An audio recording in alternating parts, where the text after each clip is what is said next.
ಒಂದು ಪ್ರಯೋಗಶಾಲೆಯಲ್ಲಿ ವೈಜ್ಞಾನಿಕ ರಾಮಕೃಷ್ಣ ಅವರ ಹೊಸದಾಗಿ ಮಾಡಿದಂತ ರೋಬೋಟ್ ಜೊತೆ ನಿಂತಿದ್ರು. ಆ ರೋಬೋಟ್ ಆಗ್ಲೇ ಮನುಷ್ಯರ ತರ ಆಡೋದಕ್ಕೆ ಶುರು ಮಾಡಿತ್ತು. ಡಾಕ್ಟರ್ ರಾಮಕೃಷ್ಣ ಆ ರೋಬೋಟ್ ನ ನೋಡಿ ತುಂಬಾ ಖುಷಿ ಪಟ್ಟ. ಅವನ್ ಹೆಂಡತಿ ರೇವತಿ ಕೂಡ ಅಲ್ಲೇ ನಿಂತಿದ್ಲು. ರೇವತಿ, ಅದ್ಭುತ! ಅಂತೂ ಇಂತೂ ನಾನ್ ಮಾಡೇ ಬಿಟ್ಟೆ. ಈಗ ಇದು ಕೇವಲ ಮಷೀನ್ ಅಷ್ಟೇ ಅಲ್ಲ, ಇದೊಂದು ಮನುಷ್ಯ. ಇದನ್ನ ಹ್ಯೂಮನಾಯ್ಡ್ ರೋಬೋಟ್ ಅಂತ ಕರಿತೀವಿ. ವಾಹ್, ಇದು ತುಂಬಾ ಚೆನ್ನಾಗಿದೆ. ಇದ್ರ ವಿಶೇಷತೆ ಏನು? ಅಸ್ಲಿಗೆ ರೋಬೋಟ್ಸ್ ಏನು ಅಂದ್ರೆ ಅವು ಮನುಷ್ಯನ್ ತರನೇ ಆಡ್ತವೆ. ಇವಕ್ಕೆ ಪ್ರೀತಿ ವಾತ್ಸಲ್ಯ ಅರ್ಥ ಆಗತ್ತೆ. ಅದರಿಂದ ಮನುಷ್ಯರಿಗೆ ಇದು ಬೇಗ ಕನೆಕ್ಟ್ ಆಗುತ್ತೆ. ಇವು ಮನುಷ್ಯನ ಮಾತನ್ನ ಕೇಳ್ತವೆ, ಮತ್ತ ಅವ್ರು ಹೇಳ್ದಾಗೆ ಅದು ಬದಲಾಗ್ತವೆ. ಹಾಗೆ ಇನ್ನೊಂದು ವಿಷಯ ಏನು ಅಂದ್ರೆ ಇದಕ್ಕೆ ನಮ್ಮ ಭಾವನೆಗಳು ಅರ್ಥ ಆಗುತ್ತೆ ಮತ್ತೆ ಕೂಡ್ಲೆ ಉತ್ತರ ಕೊಡ್ತವೆ. ಧನ್ಯವಾದ ಸರ್, ನನ್ಗೆ ಅರ್ಥ ಆಗತ್ತೆ. ಖುಷಿ, ಉತ್ಸಾಹ ಮತ್ತೆ ದುಃಖ, ಖುಷಿ ಅದು ಕೂಡ ಅರ್ಥ ಆಗುತ್ತಾ? ಹಾ, ಆದ್ರೆ ಈ ಭಾವನೆಗಳು ಭಾರಿ ಆಗಿದೆ. ನನ್ಗೆ ಅರ್ಥ ಆಗೋದಿಲ್ಲ ದುಃಖ ಯಾಕಾಗುತ್ತೆ ಅಂತ. ಇದೇ ಮನುಷ್ಯರು ಅನ್ನೋದಕ್ಕೆ ಸಾಬೀತಾಯ್ತು. ಭಾವನೆಗಳು ನಮ್ಮನ್ನ ವೀಕ್ ಮಾಡೋದಿಲ್ಲ, ಬದಲಿಗೆ ನಮ್ಮನ್ನ ಅವು ಸ್ಟ್ರಾಂಗ್ ಮಾಡುತ್ತೆ. ಇವತ್ತಿಂದ ನಿನ್ನ ಹೆಸರು ರೂಬಿ. ರೂಬಿ, ತುಂಬಾ ಚೆನ್ನಾಗಿದೆ ಸರ್. ಹಾಗಿದ್ರೆ ನಾನು ಮನುಷ್ಯರನ್ನ ತಿಳ್ಕೋಬಹುದು? ಕೇವಲ ಮನುಷ್ಯರನ್ನ ಮಾತ್ರ ಅಲ್ಲ, ಎಲ್ಲಾ ಜೀವಗಳನ್ನು ಅರ್ಥ ಮಾಡ್ಕೊಳ್ಬೇಕು. ಇನ್ನದ್ರ ಜೊತೆ ಹೊಂದ್ಕೋಬೇಕು.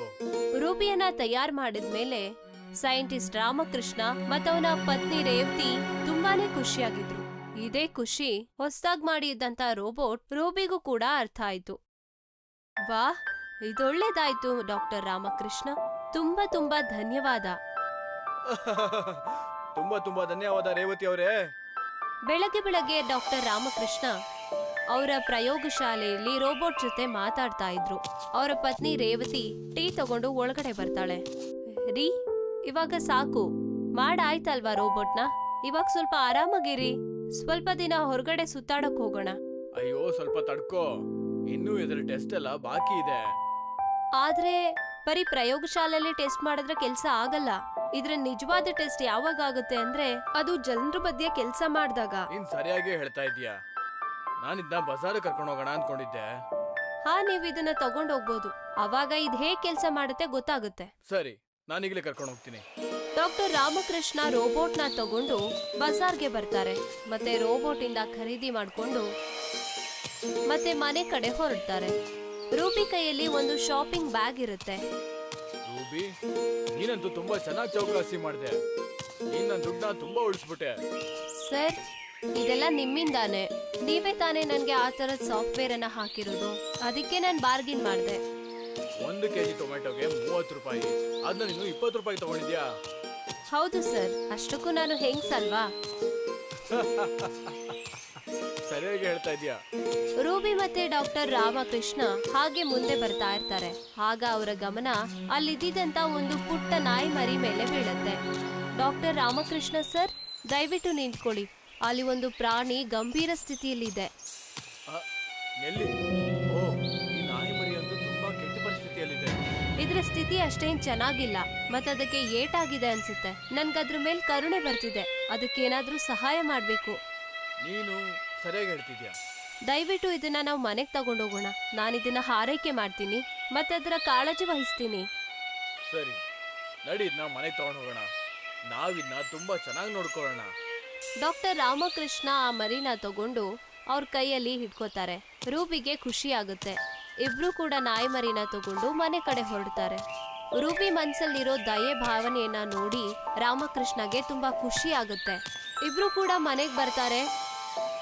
ರಾಮಕೃಷ್ಣ ಆ ಮರಿನ ಕೆಳಗಡೆ ಇಟ್ಟು ರೂಬಿಗೆ ಹೇಳ್ತಾರೆ, ರೂಬಿ, ಇದಕ್ಕೆ ನಿಧಾನವಾಗಿ ತಿಂಡಿ ತಿನ್ಸು.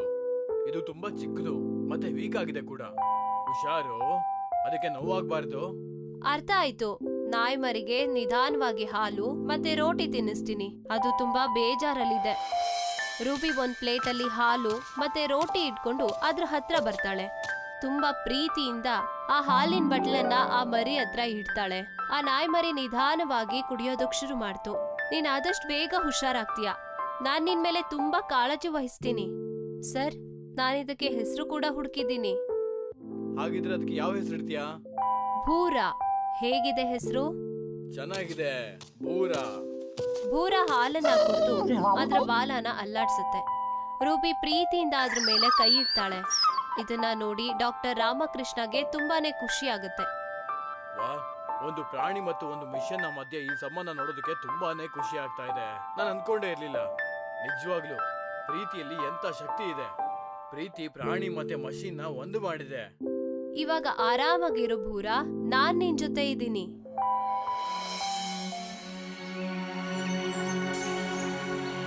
ಮೈದಾನದಲ್ಲಿ ರೂಬಿ ಮತ್ತೆ ಭೂರ ಆಟ ಆಡ್ತಿರ್ತಾರೆ. ರೂಬಿ ಆಟ ಆಡೋಕೆ ಶುರು ಮಾಡಿದ್ಲು. ಭೂರ ಅದನ್ನ ಹಿಡಿಯೋಕೆ ಪ್ರಯತ್ನ ಪಡ್ತಿರ್ತಾನೆ, ಆದ್ರೆ ಸೋತ್ ಹೋಗ್ತಾನೆ. ಭೂರ, ಗಮನ ಕೊಡು, ನೀನದನ್ನ ಹಿಡ್ಕೋಬಹುದು. ಇನ್ನೊಂದ್ಸಲ ಟ್ರೈ ಮಾಡು. ರೂಬಿ ನಿಧಾನವಾಗಿ ಬಾಲನ್ನ ಎಸ್ಲು. ಈ ಸಲ ಭೂರ ಬಾಲನ್ನ ಹಿಡಿತಾನೆ. ವೆರಿ ಗುಡ್, ನೀನು ಕಲ್ತ್ಕೋತಾ ಇದೀಯಾ, ಖುಷಿ ಆಗ್ತಿದೆ ಅಲ್ಲ? ಭೂರ ಉತ್ಸಾಹದಿಂದ ಬೊಗಳುತ್ತೆ ಮತ್ತದ್ರ ಬಾಲ ಅಲ್ಲಾಡ್ಸುತ್ತೆ. ಆಗ ಮಳೆ ಶುರುವಾಗುತ್ತೆ. ಭಯ ಪಡ್ಬೇಡ, ನಾನಿದ್ದೀನಲ್ವಾ, ನಿನ್ನ ಒದ್ದೆ ಆಗೋಕ್ ಬಿಡಲ್ಲ. ರೂಬಿ ಭೂರನ ಎತ್ಕೊಂಡು ಅವಳ ಶರೀರದಿಂದ ಬಚ್ಚಿಟ್ಕೋತಾಳೆ. ಆಗ ಅದಕ್ಕೆ ಆರಾಮ್ ಅನ್ಸುತ್ತೆ. ನೀನ್ ನನ್ನ ಒಳ್ಳೆಯ ಸ್ನೇಹಿತ, ನಾನು ಯಾವಾಗ್ಲೂ ನಿನ್ನ ಸುರಕ್ಷೆ ಮಾಡ್ತೀನಿ. ಮಳೆ ನಿಂತೋಯ್ತು. ರೂಬಿ ಅದನ್ನ ಪ್ರೀತಿಯಿಂದ ನೋಡ್ತಾಳೆ. ಮತ್ತಿಬ್ರು ಮನೆ ಕಡೆ ಹೊರಟ್ರು. ಈಗ ಇಬ್ರು ಒಳ್ಳೆ ಸ್ನೇಹಿತರಾದ್ರು.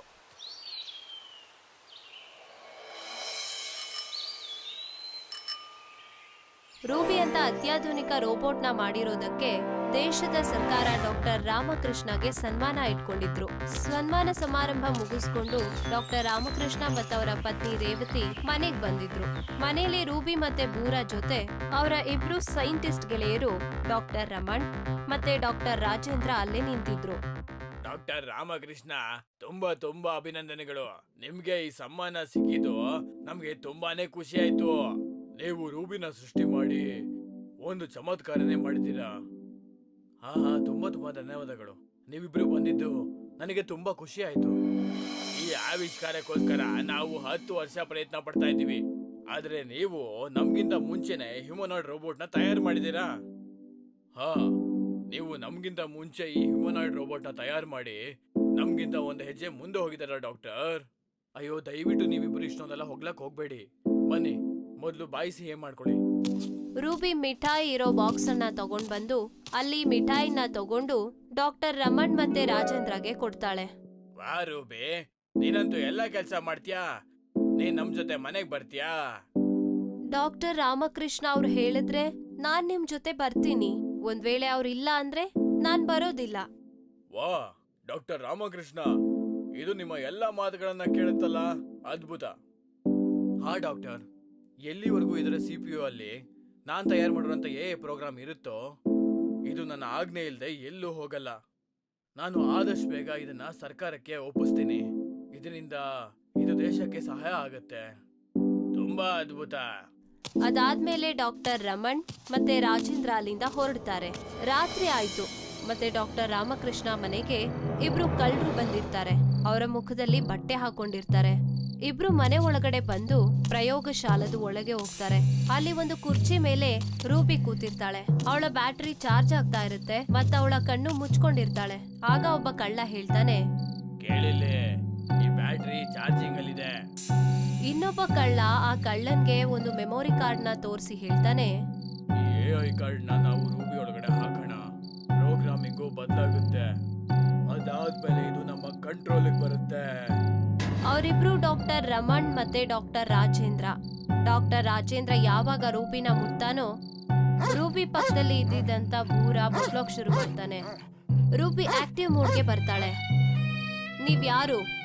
ರೂಬಿ ಬೇಗ ಪಕ್ಕದಲ್ಲಿದ್ದ ಲೈಟ್ ಸ್ವಿಚ್ ಅನ್ನ ಆನ್ ಮಾಡ್ತಾಳೆ. ಪ್ರಯೋಗಶಾಲೆಗೆ ಬೆಳಕಾಗುತ್ತೆ. ಆಗ ಅಲ್ಲಿಗೆ ಡಾಕ್ಟರ್ ರಾಮಕೃಷ್ಣ ಮತ್ತವರ ಪತ್ನಿ ರೇವತಿ ಬರ್ತಾರೆ. ಆ ಕಳ್ಳರಿಬ್ರು ಹೆದರ್ಕೋತಾರೆ. ಯಾರು ನೀವಿಬ್ರು? ಇಲ್ಲೇನ್ ಮಾಡ್ತಾ ಇದೀರಾ? ಸರ್, ಇವರಿಬ್ರು ಕಳ್ಳರು. ಇವ್ರು ನನ್ನ AI ಕಾರ್ಡ್ ಚೇಂಜ್ ಮಾಡಕ್ ಬಂದಿದ್ರು. ಭೂರ ಬೊಗ್ಲೋದು ಕೇಳಿಸ್ಕೊಂಡು ನಂಗೆ ಎಚ್ಚರ ಆಯ್ತು. ರೂಬಿ, ಅವ್ರ ಮೂಗು ಕಟ್ಟಿರೋ ಬಟ್ಟೆನ ತೆಗಿ. ಡಾಕ್ಟರ್ ರಾಮಕೃಷ್ಣ ಹೀಗೆ ಹೇಳ್ತಿದ್ದ ಹಾಗೇನೆ ರೂಬಿ ಅವರಿಬ್ರ ಮುಖದ ಮೇಲಿದ್ದ ಬಟ್ಟೆನ ತೆಗಿತಾಳೆ. ಅಲ್ಲಿ ಡಾಕ್ಟರ್ ರಾಜೇಂದ್ರ ಮತ್ತೆ ರಮಣ್ ಇರ್ತಾರೆ. ಅದನ್ನ ನೋಡಿ ಡಾಕ್ಟರ್ ರಾಮಕೃಷ್ಣಗೆ ಶಾಕ್ ಆಗುತ್ತೆ. ಡಾಕ್ಟರ್ ರಮಣ್ ಮತ್ತೆ ಡಾಕ್ಟರ್ ರಾಜೇಂದ್ರ ನೀವು? ಡಾಕ್ಟರ್ ರಾಜೇಂದ್ರ ಮತ್ತೆ ಡಾಕ್ಟರ್ ರಮಣ್ ನಾಚಿಕೆಯಿಂದ ಬೆವುಡ್ತಾ ಇರ್ತಾರೆ. ಡಾಕ್ಟರ್ ಡಾಕ್ಟರ್ ರಾಮಕೃಷ್ಣ ಅವರೇ, ನಾವಿಲ್ಲಿ ರೂಬಿನ ಕಳ್ತನ ಮಾಡಕ್ಕಂತ ಬಂದಿದ್ದು. ನಾವು ರೂಬಿಯ ಕಾರ್ಡ್ನ ತೆಗೆದ್ಬಿಟ್ಟು ನಮ್ದು ಹಾಕ್ಬಿಟ್ಟು ಅದನ್ನ ಕಂಟ್ರೋಲ್ ಇಟ್ಕೊಳ್ಳೋಣ ಅಂತ ನೋಡಿದ್ವಿ. ನಿಮಗ್ ನಾಚಿಕೆ ಆಗೋದಿಲ್ವಾ ಹೀಗ್ ಮಾಡೋದಕ್ಕೆ? ಇದೀಗ ದೇಶದ ಪಾಲಾಗಿದೆ. ಇದನ್ನ ನೀವು ನಿಮ್ಮ ಸ್ವಂತ ಉಪಯೋಗಕ್ಕೋಸ್ಕರ ಬಳಸ್ಕೋಬೇಕು ಅನ್ಕೊಂಡ್ರ?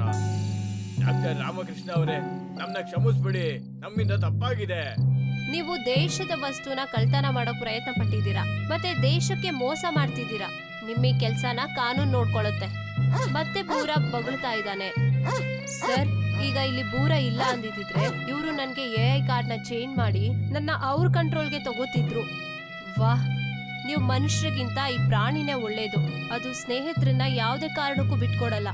ಆದ್ರೆ ನೀವು ಮನುಷ್ಯರಾಗಿದ್ಕೊಂಡು ನಿಮ್ ಫ್ರೆಂಡ್ಸ್ಗೆನೆ ಮೋಸ ಮಾಡ್ತಿದ್ದೀರಲ್ಲ. ಇವತ್ತು ಇವರಿಬ್ಬರ ಸ್ನೇಹ ಸಾಬೀತಾಯ್ತು. ನಿಮ್ಮ ಸ್ನೇಹ ನೋಡಿ ನಮ್ಮ ಜನರು ಕಲಿಬೇಕು.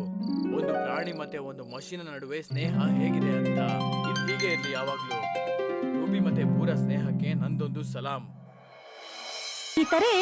ಈ ಕತೆ ಅಂಧೇರಿ ಹಳ್ಳಿಯ ಫೇಮಸ್ ಮುಖ್ಯಸ್ಥರಿಗೆ ಸೇರಿದ್ದು. ಅಲ್ಲಿನ ಮುಖ್ಯಸ್ಥೆ ರಾತ್ರಿ ರಾಣಿ ದೇವಿ ಅವ್ರದ್ದು. ಆ ಮುಖ್ಯಸ್ಥೆ ಇಡೀ ಹಳ್ಳಿಗೆ ಪ್ರಿಯವಾದವಳು.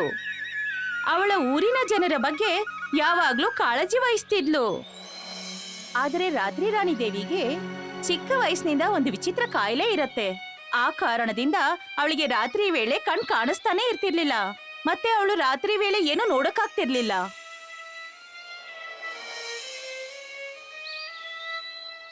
ಅಮ್ಮೋರೆ, ಪ್ರಪಂಚದಲ್ಲಿ ಎಲ್ಲಾ ಸಮಸ್ಯೆಗೂ ಪರಿಹಾರ ಇದೆ. ಆದ್ರೆ ಈ ನಿಮ್ ಕಾಯಿಲೆಗೆ ಪರಿಹಾರ ಯಾಕಿಲ್ಲ ಅಂತ. ನಾವೇನ್ ಮಾಡೋದು ಕಮಲಾ? ಕೆಲವು ಸಮಸ್ಯೆಗಳಿಗೆ ಪರಿಹಾರನೇ ಇರೋದಿಲ್ಲ.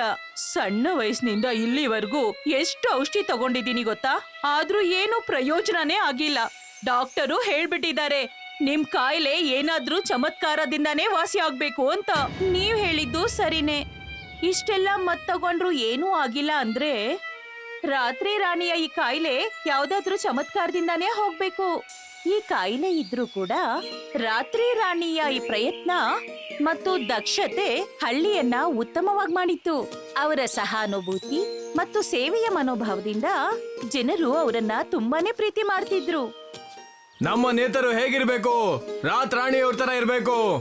ನಮ್ಮ ನೇತ ಅವ್ರು ಹೇಗಿರ್ಬೇಕು? ರಾತ್ರಾಣಿ ಅವ್ರ ತರ ಇರ್ಬೇಕು. ಒಂದು ದಿನ ಒಂದು ವಿಚಿತ್ರ ನಡೀತು. ರಾತ್ರಿ ರಾಣಿ ದೇವಿಯ ಕೆಲ್ಸದವಳು ಅವಳಿಗೆ ಯಾವುದೋ ಅರ್ಜೆಂಟ್ ಕೆಲ್ಸ ಬಂದಿದ್ರಿಂದ ಅವಳು ಊರಿಗೆ ಹೊರಡ್ಬೇಕಾಯ್ತು. ಈಗ ರಾತ್ರಿ ರಾಣಿ ದೇವಿ ಮನೆಯಲ್ಲಿ ಒಬ್ಬಂಟಿ ಆದ್ಲು. ಚಿಂತೆ ಮಾಡೋಂಥದ್ದೇನು ಇರ್ಲಿಲ್ಲ. ಹಳ್ಳಿನೂ ಅವಳ್ದೆ, ಜನರು ಅವಳ್ದೆ. ರಾತ್ರಿ ರಾಣಿ ದೇವಿ ದಿನದ ಹಾಗೆ ಊಟ ಮಾಡಿ ಮಲ್ಕೊಂಡ್ಲು. ಆಗ ಕತ್ತಲು ರಾತ್ರಿನಲ್ಲಿ ಎಲ್ರೂ ಮಲ್ಗಿರ್ಬೇಕಾದ್ರೆ ಮನೆಯಲ್ಲಿ ಕಳ್ತನ ಆಗ್ಬಿಡ್ತು. ಕಳ್ರು ಎಷ್ಟು ನಿಶಬ್ದವಾಗಿ ಮಾಡಿದ್ರು ಅಂದ್ರೆ ಯಾರಿಗೂ ಕೂಡ ಕಳ್ರು ಬಂದಿದ್ದು ಗೊತ್ತೇ ಆಗ್ಲಿಲ್ಲ. ರಾತ್ರಿ ರಾಣಿ ದೇವಿ ಬೆಳಿಗ್ಗೆ ಎದ್ದು ಮನೆ ನೋಡಿದಾಗ ಅವಳಿಗೆ ಆಶ್ಚರ್ಯ ಆಗತ್ತೆ.